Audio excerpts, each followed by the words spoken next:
વિદ્યાર્થી મિત્રો નમસ્તે. સેમિસ્ટર 3 કોર પેપર 201 ગુજરાતી આપણા અભ્યાસક્રમમાં રહેલ નિરાવૃત ના નિબંધો વિશે આપણે વાત કરી રહ્યા છીએ. એકમ 2 ની અંદર કૃતિનો અભ્યાસ અને સામાન્ય પ્રશ્નો રહેલા છે અને એની અંદર આપણે પસંદગી કરેલા નિબંધોની ચર્ચા કરી રહ્યા છીએ.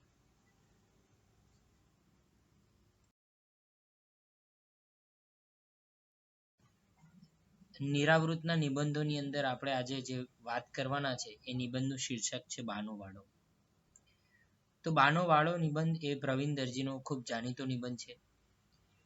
એકથી વધુ વખત માધ્યમિક અને ઉચ્ચતર માધ્યમિક કક્ષાએ અભ્યાસક્રમમાં સમાવેશ થયેલો છે. બાનો વાળો એ પ્રવીણ દરજીનો લલિત નિબંધોમાં અને એમાંય ખાસ પ્રકૃતિ નિરૂપણ અને ગ્રામીણ જીવન આ બંનેની દ્રષ્ટિએ આ નિબંધ બહુ જ જુદી દ્રષ્ટિકોણથી લખાયેલો અને હૃદયસ્પર્શી નિબંધ છે.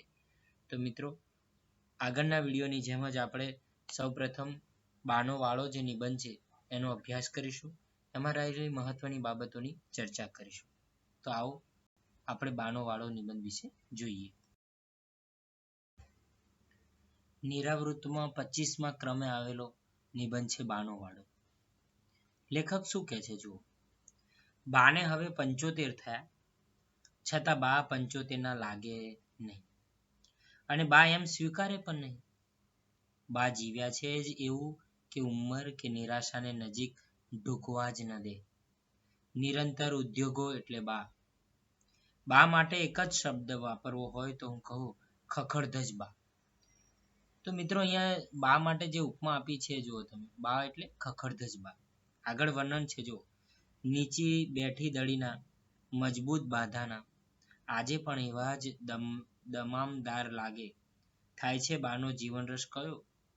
કયા મૂળિયામાંથી પોષણ મેળવતી તે આજે આ કાળની તડકી છાયડી વચ્ચે પ્રસન્ન અને ઉદ્યમી રહી શકી હશે. દશકા પૂર્વે બાપુજીનું અવસાન થતા એના જીવન ઘરનો તોતિંગ મોહ તૂટી પડ્યો હતો. હું ધારતો હતો કે હવે બા ભાંગી પડવાની. 5 વર્ષ મોડ કદાચ જીવે તો પણ તેની અખિલાઈ છિન્નભિન્ન થઈ જશે. જળઝાંખરાની જેમ આમ તેમ ફંગોળાતી રહેશે. પણ ના, એવું કશું બન્યું નહીં. બા સમયને જીતી ગઈ. હૃદયના ભડકિયામાં બધી ભીનાશ અને જખમોને ભરી લીધા. પોતાના કામઢા વ્યક્તિત્વને સહેજ પણ અળપવા દીધું નહીં. પિતાજીની વાત નીકળતા સુખનો અતિરેક થતા બાની ભીની આંખ થઈ જતી. અવાજ તરડાઈ જતો.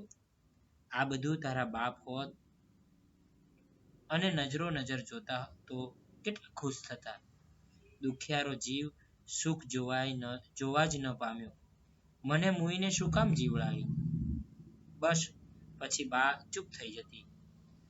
થોડીક પળો પછી પાછી સ્વસ્થ વાદળ જેવું મન કરી દેતી. બા ચાલી ગયેલા દિવસોના રસ્તે નિમિત્ત મળતા આવીને ઊભી રહે તો રહે છે પણ ત્યાંથી ઝડપથી નીકળી પણ જાય છે. નિરંતર નવી કેડીની એની શોધ રહે છે. બા ક્ષણે ક્ષણનો પોતાની પાસે હિસાબ લે છે. એટલે જ તો 75 તે ક્યાં નવરી લાગે. તો મિત્રો આ પ્રથમ પેજની અંદર તમે જોયું કે લેખક કહી રહ્યા છે કે પિતાજીના અવસાન પછી બા કદાચ તૂટી જતી, બા નિરાશ થઈ જતી, પરંતુ બાની અંદર પિતાજીના અવસાન થયા પછી પણ જિંદગી જીવવાની અને ક્ષણે ક્ષણનો હિસાબ કેવી રીતે લેવાનો એ તમામ બાબતો બાને ખબર છે. એટલે લેખક કહે છે કે ખખડધજ જેવી છે. આ શબ્દ બહુ સૂચક પૂર્વક લાગ્યો છે. એટલે અડીખમ રહેલી છે. 75 આજે નવરી બેસતી નથી. અહીં જે જૂના વ્યક્તિઓ રહેલા છે, વૃદ્ધ વ્યક્તિઓ રહેલા છે, એ જીવનમાં એમની કેટલી પ્રસન્નતા રહેલી હોય છે, એમના જીવનમાં કેવો ભાવ રહેલો હોય છે, એ કેટલા ઉદ્યમી હોય છે, એની વાત નિબંધકાર આ નિબંધમાં કરી રહ્યો છે. આગળ શું કહે છે જો. નવરાઓને ઉધડો પણ લે. બીજા કરે કે ન કરે એનું કામ કરે જ જાય. કર્મ એને ધર્મ તેને એક કરી મૂક્યા છે. બાના જીવન સ્ત્રોત વિશે વિચારતા ઘણી બધી બાબતો મનમાં આમ તો ઉમટી આવે, પણ એ સર્વમાં મોખરે મૂકી શકાય તેવી બાબત બાના વાડાની. હા, અમારા વતનના ઘર પછવાડે ઘણો મોટો વાડો છે. બાને પ્રકૃતિનો, ઝાડપાન અને ફળ ફૂલનો ભારે રસ. બા માટે વાડો અમુક ફૂટ જગા નથી. એના જીવનનું તો તે એક સાવ નજીકનું સ્વજન પાત્ર છે. જેટલો તેને વાડાને પ્રેમ કર્યો છે એટલો કદાચ અમોને નથી કર્યો. તો મિત્રો, અહીંયા લેખક જે પોતાની સાથે વાડાને સરખાવે છે એના આધારે તમે કહી શકો છો કે બાની નજીક બાનો વાડો રહેલો છે એ કેટલો બધો નજીક છે એની વાત કરે છે. આગળ શું નોંધે છે જુઓ. બાની ભુક્તિ અને મુક્તિ બંને વાડા રહ્યા છે, અને વાડો એટલે બંને તરફ અને હદ પૂરી થાય ત્યાં થર અને મેદીની વાડ. એની વચ્ચે જાતે તૈયાર કરેલો માંડવો, અને માંડવા ઉપર કારેલી, કંકોડી, દૂધી, ટામેટીથી માંડીને અનેક શાકભાજી, મકાઈના ભીંડાના ચાસ, રીંગણ મરચા, દાડમ જામફળ, કોળું સીતાફળ, પપૈયા અને એના હૃદય જેટલી સમૃદ્ધિ એ વાડામાં. અને ફૂલોમાં તો જુઓ, મોગરો, જાસૂદ, કાગડી, અમરીચમરી, ગુલાબ, કરણ, સૌભાગ્યવતી, પારિજાત, સુગંધનો દરિયો જ જોઈ લો.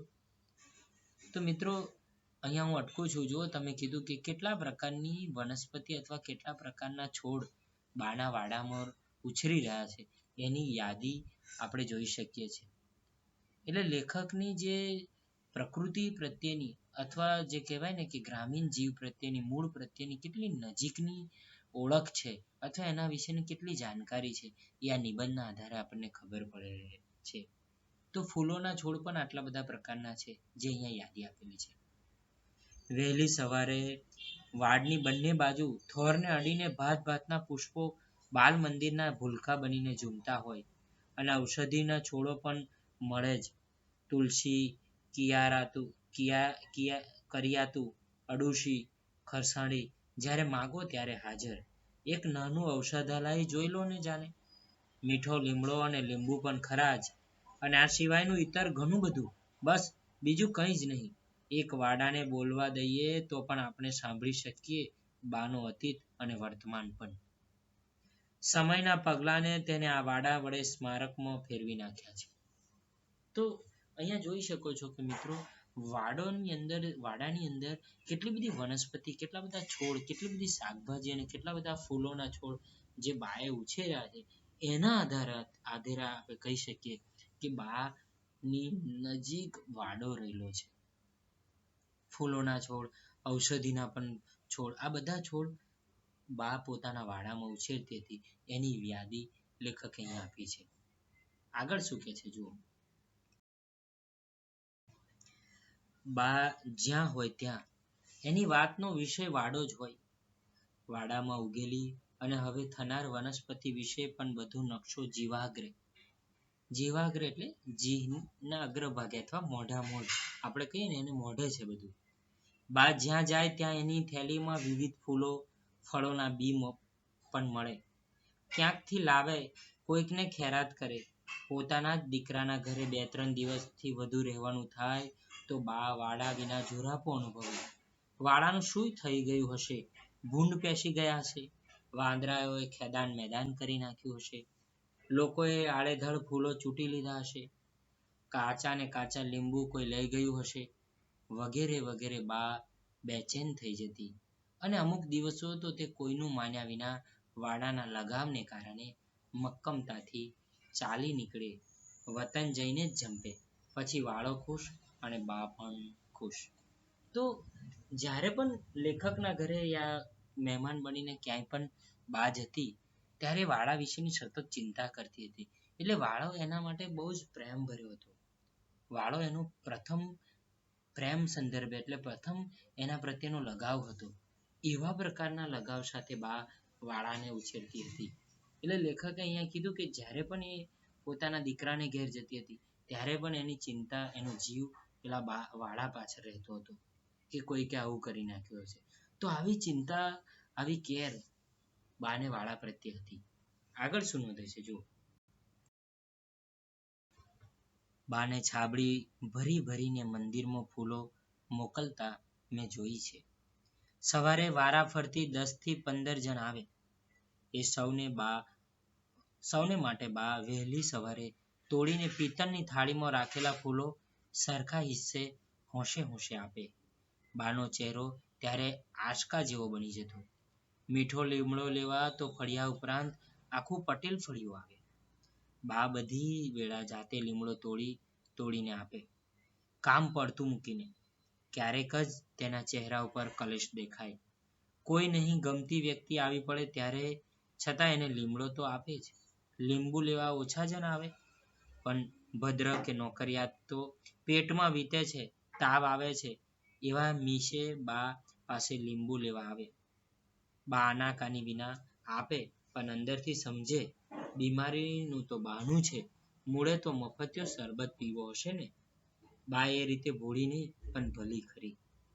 પપૈયા, જામફળ અને શાકભાજી તો તે રીતસર લૂંટાવે. અમે શાળાએથી આવીએ એટલે 2-3 દિવસે થેલી લઈને અમુકના ઘરે એ શાકભાજી આપવા અમને મોકલે. ખાઈ શો ખોયા, ખીલાયા શો પાયા. ખાયા શો ખોયા અને ખીલાયા શો પાયા, એ જાણે બાનું જીવન સૂત્ર રહ્યું છે. તો મિત્રો, ગ્રામીણ જીવન અને ગ્રામીણ જીવનનું અસલ મૂળ જીવ જે રહેલો છે, વૃદ્ધ જીવ રહેલો છે, એ જીવ એ સમયે આવા કોઈ વેપાર ધંધા કરીને આ ફૂલોમાંથી કે ફળોમાંથી કે લીંબુમાંથી કે પછી લીમડીમાંથી પૈસા કમાવામાં માનતો નહોતો. એ બીજાને ખવડાવવામાં માનતો હતો. પોતાને ત્યાં રહેલું શાકભાજી જે છે અથવા પોતાને ત્યાં રહેલા ફૂલો જે છે, એ ફૂલોને બીજાને દાન કરે છે, બીજાને આપે છે, હોંશે હોંશે આપે છે. એ તોડીને એનો ધંધો કરીને પૈસા કમાવાનું એ એમના મનમાં હોતું નથી. એ આ નવી પ્રજા, જે આધુનિક પ્રજા છે, એની નિપજ છે. પહેલાના લોકોનું જીવન સૂત્ર અને બાનું પણ જીવન સૂત્ર એ હતું, ખાયા સો ખોયા અને ખીલાયા સો પાયા. જે માણસે ખાધું, પોતે એકલું જ ખાધું, એને ખોયું બરાબર છે. અને ખીલાયા સો પાયા, જેને બીજાને ખવડાવ્યું છે એને જીવનમાં કંઈક પામ્યું છે. આ જે સૂત્ર જે છે એ આપણે સૌએ પણ અપનાવવા જેવું છે. ખીલાયા સો પાયા, તો જેને માણસે બીજાને ખવડાવ્યું છે એને જીવનમાં કશુંક પામ્યું છે. તો એ બાનું જીવન સૂત્ર હતું. આગળ શું કહે છે જુઓ લેખક. બાને છોડની ખિદમત કરવી, જોવી એ પણ લાહવો છે. નળ તો હમણાં ગામડે થયા, પહેલા તો કુવેથી જ ચાકરી મારફતે પાણી ખેંચી લાવવું પડે. બા તે કરે. એકે એક છોડ ક્યારો પરિતૃપ્ત થાય ત્યાં સુધી કોદાળી લઈ જાતે ખોદે, ખોદ મારે. સવારે ઉઠીને એકત્રિત કરેલું છાણિયા ખાતર તરીકે વાપરે. લીંબુ વગેરેમાં ચામડાના ટુકડાઓ દાબે. દરેકે દરેકની પૂરેપૂરી નિત્યની તે કાળજી લે. વાડાના વાતાવરણમાં એકાદા છોડમાં ક્યાંક ફરક પડે તો પણ બાને તેની તરત જ જાણ થઈ રહે. બાને સાચે સાચ પામવી હોય તો વાડાની સનિધિમાં જ પામી શકાય, તેમ હું ખાતરીબંધ કહી શકું. બાની નજરે વાડે વાડે હરણની જેમ ફરતી અને પુષ્પે પુષ્પે પતંગિયાની જેમ ઉડાઉડ કરતી. તો બા જે છે એ બાની જે પેલી છોડને કેવી રીતે કાળજી લેવાની છે, કેવી રીતે પાણી પીવડાવવાનું છે, કેવી રીતે એને એક પ્રકારનું કહેવાય ને કે ખોદ મારવાનું છે, એને કેવું ખાતર આપવાનું છે, આવા પ્રકારની નિત્ય કાળજી બા દરરોજ લેતી. અને એવી રીતે પોતાના છોડની અંદર કયું પરિવર્તન આવી રહ્યું છે, કયો છોડ સુકાઈ રહ્યો છે, કયો છોડમાં લીલાશ આવી રહી છે, આ બધું જ બા દરરોજ નિહાળતી હતી. એ અર્થમાં બાને નજીક તમે જોઈ શકો છો કે વાળો કેટલો બધો છે, એટલે એની નજર સમક્ષ વાળો રહેતો હતો. આગળ શું કહે છે લેખક જુઓ. શાકને માંડવે ખિસકોલીઓની જેમ સરકતી રહેતી અને જમીન ઉપરના છોડનું નિરીક્ષણ કરતી વેળાએ એ નજર વરસાદી ગાય બની જતી. ધીમેથી બધું જ ઝીનેરું તે નિરખશે. બા કશે જાય ને જો ત્યાં વાડા જેવું ફૂલ ફળાદી જુએ તો લટાર માન્યા વિના રહે નહીં.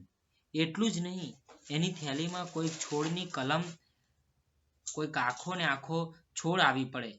બામાં આજે પણ વાળાની વાત આવતા હું 10 વર્ષની મારી ઉંમરે જે મુગ્ધ, જે વિસ્મય તેનામાં જોતો હતો, એવા જ મુગ્ધ અને વિસ્મય નિહાળું છું. કોને ખબર આ વાળો કઈ નવી વસ્તુ બા સામે આમ દરેક વખતે ધરી દેતો હશે. તો મિત્રો, છેલ્લે જે નિબંધકાર પ્રશ્ન પૂછે છે એમાં જે ઉપમાઓ કેવી આપે છે એ પણ જોવા જેવી છે કે હરણની જેમ એની નજર ફરતી, પુષ્પોના પતંગિયા ઉપર પતંગિયાની જેમ એ ફરતાય, શાકને માળવે ખિસકોલીની જેમ સરકતી, છોડનું નિરીક્ષણ કરતી વેળાએ ગોકળ ગાય બની જતી. આ બધાની નજર બાની કેવી હતી એની ઉપમા આપે છે. અને બા જ્યારે પણ બહાર જતી ત્યારે પણ એની થેલીમાં ફૂલો અને પુષ્પો અને એના બીજ જોવા મળતા હતા એની પણ વાત કરે છે. તો એવા વિસ્મયથી ને મૌગ્ધ્યથી લેખક પણ જોઈ રહ્યા છે અને બા પણ નિહાળી રહી છે.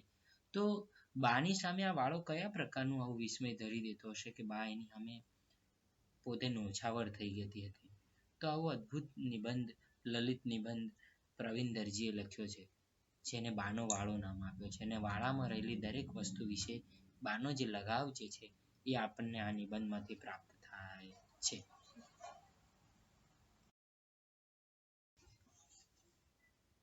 બાનો વાળો નિબંધની અંદર તમે જોયું તો મિત્રો, લેખકે પોતાની જે બા જે છે એના 75 વર્ષ થયા છે, પરંતુ એના જીવનચર્યા ઉપરથી કે એની જે પેલી જે રચના છે એના આધારે બા 75 ના લાગતા નથી. ખખડધજ બા એવું એમને ઉપમા આપી છે. અને બેઠી દળીની મજબૂત બાધાની બા. તો લેખકને લાગતું હતું કે બાપુજીના અવસાન થયા પછી, એટલે 10 વર્ષ પહેલાની વાત છે, એટલે બાપુજીનું અવસાન થયું હતું એટલે અત્યારે 75 ના થયા છે, એની પહેલા 10 વર્ષ પહેલા બા ના પતિ યાની કે લેખકના બાપુજી નું અવસાન થયા ત્યારે લેખકને એવો આમ અંસાર લાગતો હતો કે બા હવે પોતે તૂટી પડશે, પરંતુ છિન્નભિન્ન થઈ જશે એવું લેખકે શબ્દ વાપર્યો છે. પરંતુ બા નવી રીતે પોતાની જીવન કેવી રીતે જીવવાનું છે એ જીવવાની રીત એને શીખી લીધી અને ફરી બા વાદળની જેમ સ્વસ્થ બની ગઈ અને એ રીતના જીવતી થઈ છે. તો ક્ષણે ક્ષણનો હિસાબ લેતી બા નવરી ક્યારે બેસતી નથી. કર્મ અને ધર્મ એને એક કરી મૂક્યા છે. એવી બા ને બાના વાળાની ઘરની બહાર જે વાળો રહેલો છે, આગળની સાઈડ જે વાળો રહેલો છે, એ વાળા પ્રત્યે બાને વિશેષ લગાવ છે. એની વાત લેખકે આ નિબંધમાં કરી છે, એટલે બાનો વાળો એવું શીર્ષક આપ્યું છે. એમને સૌથી મોટી વસ્તુ એ છે કે કેટલા છોડ થઈ રહેલા છે, કેટલા પુષ્પો થઈ રહેલા છે, કેટલી શાકભાજીના છોડ કર્યા છે અને કેવા ઔષધિના છોડ કર્યા છે, એ દરેક વિશેનું વર્ણન લેખક આ નિબંધમાં કરે છે. સૌથી મહત્વની વસ્તુ એ છે કે લોકો જે ગ્રામીણ જીવનની અંદર જે પણ ફૂલ લેવા આવે છે કે પછી લીમડો લેવા આવે છે કે પછી લીંબુ લેવા આવે છે અને પોતાના વાળાની અંદર રહેલી શાકભાજી જે છે એ શાકભાજીનું કેવી રીતે બીજાને ખવડાવવામાં માને છે. એટલે બાનું જીવન સૂત્ર હતું, ખાયા સો ખોયા અને ખિલાયા સો પાયા. તો આ ખાયા સો ખોયા અને ખિલાયા સો પાયા એના આધારે જે બા જીવી રહી છે અને એ જીવન સૂત્ર પ્રમાણે જીવી રહી છે એની વાત આ લેખક આ નિબંધમાં કરી રહી છે. બીજી મહત્વની વસ્તુ એ પણ લેખકે વાત કરી છે કે બાની જે કાળજી જે છે, સૂક્ષ્મ નિરીક્ષણ દ્રષ્ટિ રહેલી છે, વાળાને કેવી રીતે કેર કરવી, કાળજી લેવી, એના વિશેની બાની જે નિસ્બત જે છે એનું વર્ણન પણ લેખકે આ નિબંધમાં કર્યું છે. એટલે લેખકે છેલ્લે સૌથી મહત્વની વાત એ કરી કે આજે પણ હું વિસ્મયથી ને મૌગ્ધ્યથી આ જોઈ રહ્યો છું કે વાળા એવું શું બાની સમક્ષ ધર્યું છે કે બા વાળામય બની ગઈ છે. એની વાત આ લેખકે આ નિબંધમાં કરી છે. તો નિબંધનું વસ્તુ તમે જોઈ શકો છો કે બાની વાત કરી છે, બાના વાળાની વાત કરી છે, બાની વાળાની કેવી રીતે કાળજી લઈ રહી છે અને વાળાની વસ્તુઓ બીજાને આપવામાં બાનો કેવો જીવ રહેલો છે એની વાત કરી રહી છે. એટલે ગ્રામીણ જીવન જે નિરૂપાયેલું છે મિત્રો, એનું વર્ણન અને ગ્રામીણ જીવનમાં લોકોની રહેણી કરણી કેવી હોય છે, આ દરેક વસ્તુ જે અસલ જીવન આપણે જે ખોઈ ચૂક્યા છે નગર જીવનના લોકો, એની વાત લેખકે આ નિબંધમાં કરી છે. બીજા નંબરનો મુદ્દો આપણે જોવાનો છે કે ઘણી વખત આપણને નિરાવૃતના નિબંધોમાં પ્રકૃતિ નિરૂપણ અથવા પ્રકૃતિ નું વર્ણન કેવું જોવા મળે છે એની વાત આપણે કરવાની હોય છે. તો આગળના ઘણા બધા નિબંધોમાં સ્ટેશન છે કે પછી લો વરસાદ ભેટમાં આપવું એવા નિબંધોની અંદર તમે જોઈ શકો છો કે પ્રકૃતિ વર્ણન જોવા મળે છે. એવી જ રીતે આ એક એવો નિબંધ છે કે જેની અંદર પ્રકૃતિનું વર્ણન ખૂબ જ નિકટથી કર્યું છે. પ્રકૃતિના તત્વો રહેલા છે એ બા કેવી રીતે વાળાની કાળજી લઈ રહી છે. તો એનું ઝાડ જે છે એના ફૂલો રહેલા છે એ એના માટે એક સ્વજન હોય એવી રીતે એની કાળજી લઈ રહી છે. તો કેટલા બધા છોડ એના થઈ રહ્યા છે એનું પણ યાદી આપેલી છે. કેટલી બધી શાકભાજીના છોડ થઈ રહેલા છે એની પણ યાદી લેખકે આપી છે. આ સિવાય કેટલા ઔષધિના છોડ રહેલા છે એની પણ લેખકે વર્ણન કરેલું છે. આ સિવાય ફળો ફૂલોની પણ વર્ણન કરેલું છે. તો એ દરેક વિષયની અને એના કાળજી લેવાનું આ પ્રકૃતિની કાળજી લઈ રહેલી છે બા એની પણ વાત આ નિબંધમાં કરેલી છે. જે છોડ ને બધાનું વર્ણન કરેલું છે એ વર્ણન મેં તમારી સમક્ષ આગળ વાંચ્યું છે એટલે હું ફરી પુનરાવર્તન કરતો નથી. તો એ વર્ણન બહુ નિકટનું વર્ણન જોવા મળે છે. ત્રીજા નંબર પર છે બાનો વાળાની ભાષા. તો બાનો વાળો જે નિબંધ છે એ નિબંધની ભાષા જે છે એ ભાષા બહુ જ જુદા પ્રકારની છે મિત્રો. એક તો બા માટે વપરાયેલી ઉપમાઓ જે છે એ પણ બહુ મહત્વની છે. ખખડધજ બા, નિરંતર ઉદ્યમી બા, બેઠી દળીની મજબૂત બાધાની બા, કયા મૂળિયાથી પોષણ મેળવતી હતી, બાપુજી ગયા પછી જાણે તોતિંગ મોભ તૂટી પડ્યો હોય એવી ઉપમા આપી છે. પરંતુ વાદળની જેમ સ્વસ્થ થઈ એની પણ વાત કરી છે. તો આ ભાષા માટે વપરાયેલા શબ્દો જે છે એ તમે જોઈ શકો છો. કર્મ અને ધર્મ એક છે. આ સિવાય એના માટે વાડા વડે સ્મારક ફેરવી નાખ્યા એવો શબ્દ વાપર્યો છે. એ સિવાય ખાયા સો ખોયા અને ખીલાયા સો પાયા જેવું જીવન સૂત્ર માટે વપરાયેલી ભાષા અને બાની જે મક્કમતા જે છે એના માટે વપરાયેલી ભાષા એ આપણને ધ્યાનપાત્ર છે. આ સિવાય તમે જુઓ કે બા માટે કેવી ઉપમા વાપરી છે એની ભાષા જુઓ. બાની નજર વાડે વાડે હરણની જેમ ફરતી, હરણ જેવી બા છે. પુષ્પે પુષ્પે પતંગિયાની જેમ ઉડાઉડ કરે છે. તો અહીં પતંગિયા જેવી કે ગણી છે. માંડવે શાકના માંડવે ખિસકોલીની જેમ સરકતી રહેતી બા, તો અહીંયા ખિસકોલી જેવી ગણી છે. અને જમીન ઉપરના નિરીક્ષણમાં વેળાએ નજર વરસાદી ગાય બની જાય છે. તો આવી નિરીક્ષણ વાળી બા ગોકુળી ગાય જેવી બાની વાત કરી છે, વરસાદી ગાય જેવી. તો એની ભાષા, આ ભાષા તમે જોઈ શકો છો કે કેટલું બધું પરિવર્તન જોવા મળે છે. તો આ દરેક વખતે ભાષા જે છે લેખકની એ પણ આપણને અસર કરે છે. તો તમે જોઈ શકો છો. અને છેલ્લે જે પ્રશ્ન પૂછ્યો છે કે કોને ખબર આ વાળો કઈ નવી વસ્તુ બા સામે આમ દરેક વખતે ધરી દેતો હશે. આ પ્રશ્નાર્થની અંદર આપણને કહે છે કે બાનો વાળા પ્રત્યેનો જે લગાવ જે છે એ પણ તમે જોઈ શકો છો. તો એ બાનું જે ચરિત્ર છે મિત્રો એ પણ આપણને ધ્યાન પાત્ર છે. જેમ તમે ઓરડાની અંદર બાનું ચરિત્ર જોઈ શકો છો એવી જ રીતે સ્ટેશન પરનું ચરિત્ર તમે જોઈ શકો છો.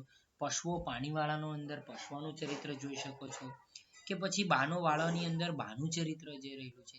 તો અહીંયા જે ચરિત્રોનું વર્ણન જે છે એ વર્ણન આપણને હૃદયસ્પર્શી લાગે છે. ડીપોટી સાહેબનું ચરિત્ર, સ્કૂલનું વાતાવરણ ચરિત્ર, સ્કૂલના વાતાવરણમાં શિક્ષકોનું ચરિત્ર તો એ બધી વસ્તુઓ તમને અસરકારક લાગે છે. એવી રીતે અહીંયા બાનું પણ ચરિત્ર આપણને હૃદયસ્પર્શી લાગે છે.